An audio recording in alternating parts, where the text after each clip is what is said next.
করে দেওয়া হয়, ওয়াগা সীমান্ত দিয়ে স্থল বাণিজ্য বন্ধ করে দেওয়া হয়, নয়াদিল্লির পাক হাইকমিশন থেকে সামরিক উপদেষ্টাদের ফেরত পাঠানো, ভিসা বাতিল করে পাকিস্তানিদের পত্রপাঠ ফেরত পাঠানোর সিদ্ধান্ত নেওয়া হয়। এরপরে ঠিক 15 দিনের মাথায় 7ই মে পাকিস্তানের ভিতরে ঢুকে অপারেশন সিঁদুর শুরু হয়। শুধুমাত্র পাক অধিকৃত কাশ্মীর নয়, 100 কিলোমিটার ভিতরে ঢুকে জৈশ-ই মোহাম্মদের সদর দফতরে আঘাত হানে। সব মিলিয়ে 9টি জঙ্গি ঘাঁটিতে আঘাত হানা হয়েছে। মুরিদ কেতে জঙ্গি ঘাঁটি গুঁড়িয়ে দেওয়া হয়েছে, যেখানে মুম্বাই হামলার জঙ্গি আজমাল কাশব এবং ডেভিড হেডলিকে প্রশিক্ষণ দিয়ে ভারত পাঠানো হয়েছে। বাহওয়ালপুরে মাসুদ আজারের সদর দপ্তরেও 4টি মিসাইল হানা হয়েছে।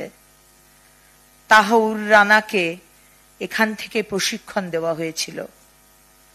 অপারেশন সিঁদুরের এই বিজয় সংবাদ বিশ্বের সামনে উপস্থাপন করেছেন কর্নেল সোফিয়া কুরেশি এবং উইং কমান্ডার ভূমিকা সিং।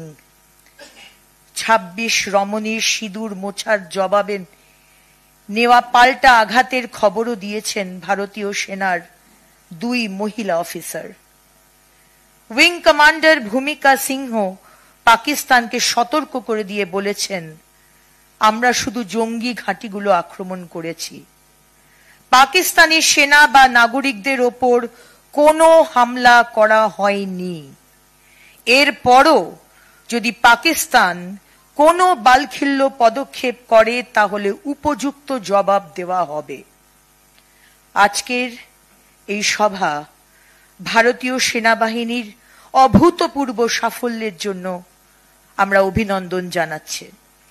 এই সভা প্রধানমন্ত্রী শ্রী নরেন্দ্র মোদীর নেতৃত্বের প্রতি অপার শ্রদ্ধা সহ তাকেও অভিনন্দন জানাচ্ছে।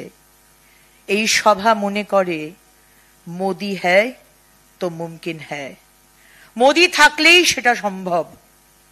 উরি বালাকোটের পর এবার মিসাইল হামলা থেকে পাকিস্তান এবং এদেশে থাকা পাক প্রেমীরাও সতর্ক হয়ে যাবে বলে আমাদের বিশ্বাস। জয় হিন্দ, ভারত মাতা কি জয়, নরেন্দ্র মোদী জিন্দাবাদ।